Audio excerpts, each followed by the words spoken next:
일자목이나 거북목이 동반되신 분들은 자율신경 기능이 저하가 돼서 별의별 증상이 다 생길 수 있는 거예요. 자율신경 기능을 잘 못하니까. 집에서 간단하게 거북목을 확인할 수 있는 자가진단법이 여러 개가 있는데, 제가 좀 추천드리는 제일 간단한 방법은, 안녕하세요, 온케어 닥터 서울온케어원 대표원장 이찬용입니다. 오늘은 우리가 경추 정렬의 문제, 그러니까 일자목과 거북목이 동반된 경우에 경추 정렬의 문제를 해결하는 게 왜 자율신경 실조증에 중요한지를 좀 설명해 드리려고 합니다. 생각보다 이 경추 정렬이 좋지 않은 곳에서 심각성을 못 느끼시는 분들이 많이 있으세요. 그래서 그거에 대해서 좀 설명을 드리고, 이 경추 정렬의 중요성 좀 피부로 와닿을 수 있게 이론적으로 좀 설명을 해드릴까 합니다.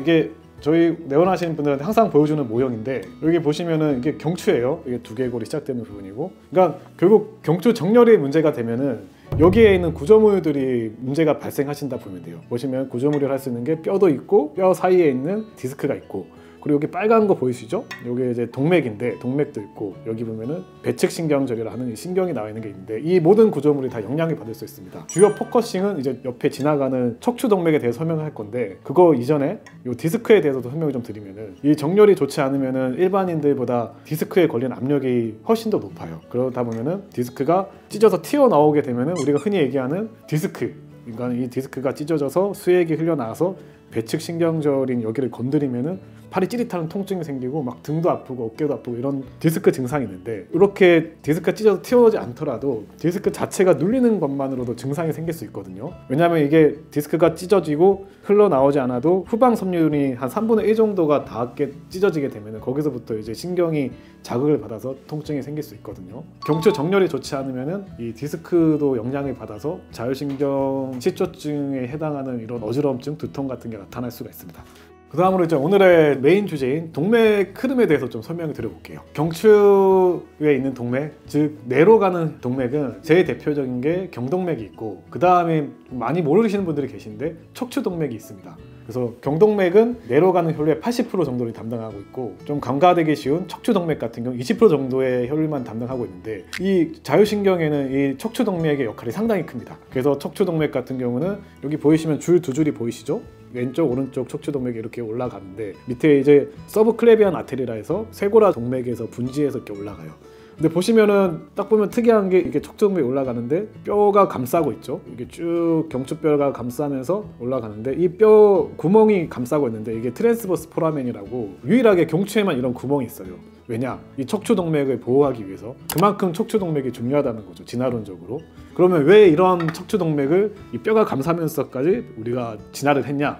왜냐면 이 척추동맥이 손상을 받으면은, 이게 비록 내 혈류의 20%밖에 담당 안 하지만은 그 담당하고 있는 내 영역이 뇌간, 소뇌, 후두역, 이렇게 우리 생명과 직결된, 그래서 뇌간, 소뇌 이런 부분이 손상되면은 사람이 살아갈 수가 없고 일상생활이 불가능해요. 아주 중요한 뇌 부위에 혈액 공급을 하기 때문에 척추동맥이 중요하다 보시면 됩니다.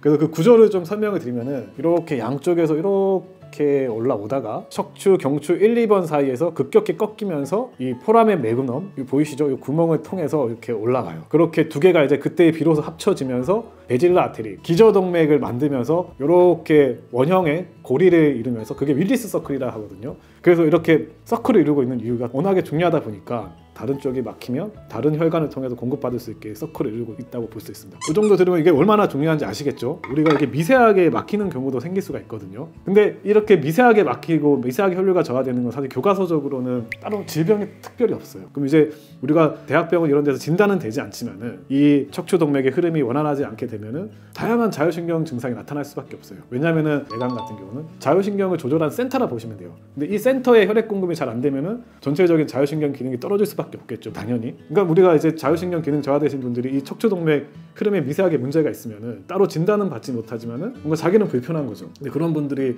이런 검사를 해보면은 척추동맥 흐름에 문제가 있는 경우가 상당히 많습니다. 그러면 우리 척추동맥이 어떤 경우에 미세하게 혈류에 문제가 생기냐, 그거에 대해서 오늘 살펴볼 건데, 1, 2번이 이게 보시면은 꺾여서 올라가잖아요. 여기서 제일 많이 문제가 보통 생겨요. 그래서 일자목이나 거북목이 동반되신 분들은 이런 구조적인 문제로 다른 사람에 비해서 미세하게 혈류저하가 생길 수밖에 없고, 이 꺾이는 부분에서 미세하게 혈류저하가 생기면은 말초에 있는 혈액순환은 훨씬 더 저하된다 보시면 됩니다. 그리고 또 하나 생각해야 될 게 우리가 나이가 들어서 거북목이나 입자목이 있는 상태에서 이렇게 방치가 되면은 경추에 걸리는 압력이 세지기 때문에 미세하게 퇴행성 변화가 일어나요. 그래서 척추 사이사이 간격, 디스크 간격이 좁아진다든지 아니면 이 뼈들이 자라나가지고 왜 엑스레이 보면은 이렇게 툭툭 튀어나오신 분도 있거든요. 퇴행성 변화로.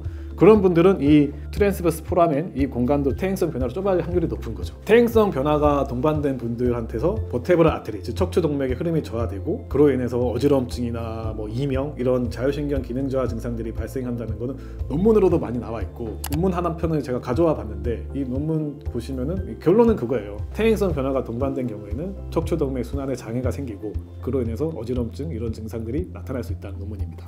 그래서 우리가 이제 평소에 이런 거북목, 입자목을 관리를 잘 해야 되는 이유가 여기에 있는 거예요. 당장의 불편감이 없더라도 이게 오랫동안 방치되면은 결과적으로 척추 동맥에 순환의 장애가 생길 수 있고 그렇게 되면은 내관으로 가는 혈액순환이 저하될 수 있고 그렇게 되면은 정말 자율신경 기능이 저하가 돼서 별의별 증상이 다 생길 수 있는 거예요. 자율신경 기능을 잘 못하니까 대표적인 자율신경 증상도 많잖아요. 두통부터 시작해서 어지럼증, 소화불량, 이명, 뭐 손발이 차거나 다한증이 있거나 이런 게 다 생길 수 있는 겁니다. 그래서 이제 경추 신조 운동 제가 영상 찍어 놓은 거 있잖아요. 그거 꼭 보시고 명심하시고 병원에서 치료도 중요하지만 꼭 잘 지켜주셔서 나이가 들면서 퇴행성 변화가 생기지 않게 나중에 나이 들어서 퇴행성 변화가 생겨서 구조적으로 이제 척추 동맥 흐름이 저하돼 버리면은 그때는 정말 힘들어요. 자율신경 실조증 증상이 더 심화될 수 있기 때문에 평소에 관리를 잘 해주셔야 됩니다. 실제로 자율신경 실조증으로 내원하신 분들은 저희가 기본으로 자율신경 검사도 하지만 경추 엑스레이도 항상 반드시 찍어봅니다. 대부분의 경우에 엑스레이 상에서 입자목과 거북목이 동반된 걸 확인할 수가 있었어요. 그래서 항상 저희는 치료를 할 때 자율신경 회복시켜주는 주사치료도 하지만은 이 경추 정렬의 문제에 대해서 해결할 수 있는 도수치료 그리고 뭐 주사치료를 병행해서 환자분들이 치료하고 있고 제가 항상 강조하지만 경추 신전 운동을 꼭 강조하고 환자분들에게 꼭 지키라고 설명을 드리고 있습니다. 그리고 제가 치료를 해보면은 제 말을 명심하시고 강박적으로 경추 신전 운동 하시는 분들이 있으시거든요. 그런 분들은 대부분이 치료 성과가 좋으세요. 제가 그 인터뷰 영상도 몇 명 촬영했었는데 그 중에 젊은 남성분인데 자율신경 기능도 저하가 확 돼 있으시고 걷지도 못할 정도로 힘드셨는데 제 말을 믿고 경추 신전 운동 열심히 해주면서 치료 꾸준히 하시면서 단기간에 드라마틱하게 좋아지셔가지고 자율신경 기능도 확 회복되시고 그런 분들이 많이 있습니다. 그래서 상대적으로 환자분들 치료하다 보면은 젊으신 분들은 금방 좋아지세요. 젊을수록 경추 퇴행성 변화가 진행이 좀 덜 돼 있거든요. 그렇기 때문에 자세만 조금만 교정해주면은 척추 동맥 흐름이 원활해지면서 빠른 속도로 개선되는 것을 많이 봅니다. 집에서 간단하게 거북목을 확인할 수 있는 자가진단법이 여러 개가 있는데 제가 좀 추천드리는 제일 간단한 방법은 벽에 그냥 편안하게 써요. 인위적으로 자세를 바로 하려지 말고 평상시 자세대로 그냥 벽에 딱 기대 섰을 때 머리가 벽에 닿지 않는다. 목이 뭔가 앞으로 기울어져 있다. 그러면은 거북목의 확률이 매우 높습니다. 거북목은 이게 목이 앞으로 쭉 빠져나오는 거거든요. 그렇기 때문에 간단하게 그냥 벽에 평상시 자세대로 딱 섰을 때 목이 딱 벽에 닿지 않고 떨어진다. 그 떨어진 간격이 넓으면 넓을수록 거북목이 좀 심하다고 보시면 됩니다.